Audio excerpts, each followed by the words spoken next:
देखो, इस बात में कोई शक नहीं है कि हर इंसान के जीवन में एक ऐसा दौर जरूर आता है जब वो अंदर से टूट जाता है, बहुत ज़्यादा परेशान रहने लगता है, मन ही मन बहुत ज़्यादा दुखी हो जाता है।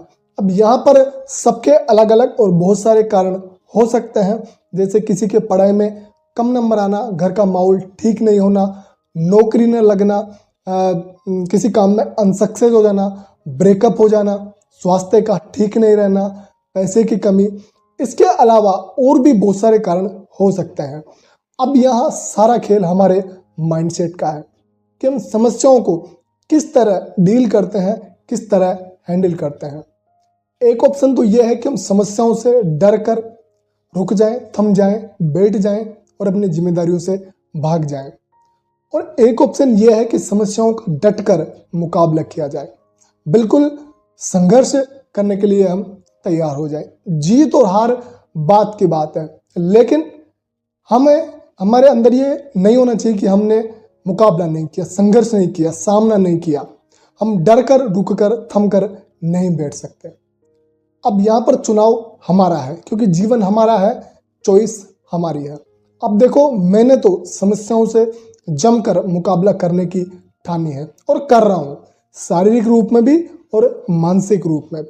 अब फायदा मुझे ये मिला कि संघर्ष के दौरान मुझे अंदर से काफ़ी मजबूती मिली, और कुछ दो चार बातें हैं जो मैं आपके साथ शेयर करने वाला हूँ। बातें कहो, आदतें कहो, उनकी वजह से मेरा मनोबल काफ़ी बढ़ा है, आत्मविश्वास में काफ़ी इजाफा देखने को मिला है, जीने की प्रेरणा मिली है, साहस मिला है, एक अंदर सुकून सा मिला है कि हाँ, मैं कर सकता हूँ और एक शानदार जीवन जी सकता हूँ, और उसी ओर मैं बढ़ रहा हूँ। तो शायद आपको भी मदद मिले, क्योंकि हम सब इंसान हैं, एक दूसरे की मदद करके ही आगे बढ़ा जा सकता है।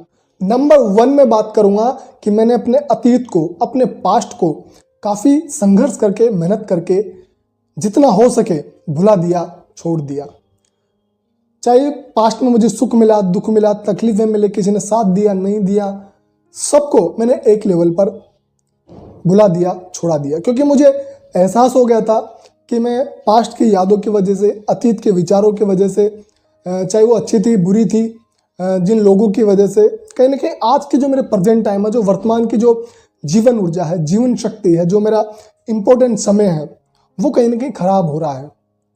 तो यहाँ पर लोग क्या करते हैं, जो गलती है वो है कि कैसे भी करके अपने पास्ट को तो भुला देते हैं, लेकिन जिन लोगों ने पास्ट में धोखा दिया, तकलीफ दी, बुरे समय में छोड़ कर गए, उन लोगों को वो भुला नहीं पाते हैं, माफ़ नहीं कर पाते हैं। तो मैं यही कहूँगा कि भुला दीजिए, माफ़ कर दीजिए, क्योंकि हमें आगे बढ़ना है, ताकत के साथ, निडरता के साथ, क्लियरिटी के साथ और एक स्पष्ट लक्ष्य के साथ। वो तभी हो पाएगा जब हम अपने अतीत से, अतीत के विचारों से, अतीत के लोगों से, सबसे छोड़कर एक लेवल पर और आगे बढ़े। और माफ़ करना, भुलाना, ये ताकतवर लोगों की निशानी है, कमज़ोर लोगों की नहीं है। कमज़ोर लोग अपने अतीत को पकड़ कर बैठे रहते हैं, किसी को माफ़ नहीं करते हैं, किसी को भुलाते नहीं हैं।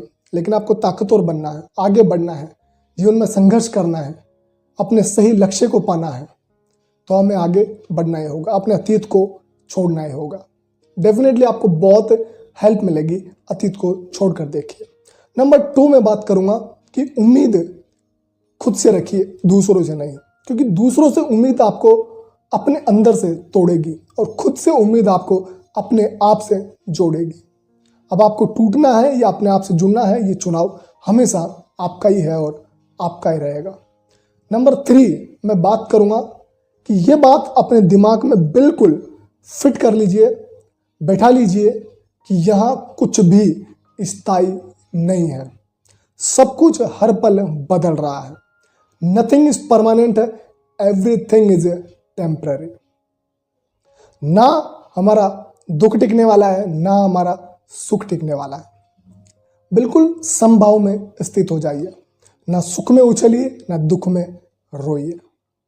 समान भाव से जीवन को जीना सीखिए, और जो नहीं बदलता उसके हो जाइए, यानी शिव के हो जाइए। शिव सत्य है, वो नहीं बदलते हैं। बदलता हर जीव है, जो ना बदले वो शिव है। तो अपने जीवन में शिवत्व को प्राप्त करिए। नंबर 4 में बात करूंगा, पेशेंस रखना बहुत ज़रूरी है। धैर्य बनाए रखना बहुत ज़्यादा ज़रूरी है आज के समय। अब ये बात आपको छोटी से लग रही होगी, साधारण से लग रही होगी, लेकिन आज तुरंत के ज़माने में जहाँ पर 10 मिनट में आपको सब कुछ मिल रहा है, हर चीज़ उपलब्ध हो रही है, यहाँ पर पेशेंस रखना, धैर्य रखना कोई आसान काम नहीं है, आसान बात नहीं है। आप धैर्य रख कर देखना, आपको खुद ताज्जुब होगा कि यार मैं खुद धैर्य नहीं रख पा रहा हूँ। आपका समय आएगा और एक दिन सब कुछ ठीक हो जाएगा। तो धीरे धीरे रे मना, धीरे सब कुछ होई, माली सींचे 100 गड़ा ऋतु आए फल हो। आपकी मेहनत, आपका काम, आपके शब्द, आपकी स्किल एक दिन रंग जरूर लाएगी। अगर आपने ईमानदारी से अपना 100% दिया है, प्रयास किया है, तो डोंट वरी, चिंता करने की कोई बात नहीं है। सब्र का फल ऑन द वे है। जब आपको मिले तो ज़रूर बताइएगा, और मुझे मिलेगा तो मैं भी आपको ज़रूर बताऊंगा। 5वें पॉइंट में हम उस सब्र के फल के स्वाद के साथ ही कुछ जीवन की ओर चर्चा करेंगे, जो आपके लिए और मेरे लिए, दोनों के लिए फ़ायदेमंद होगी। जब तक के लिए मिलते हैं नेक्स्ट वीडियो में। Take care, make strong mindset, never give up, love yourself, wish you all the best, take care.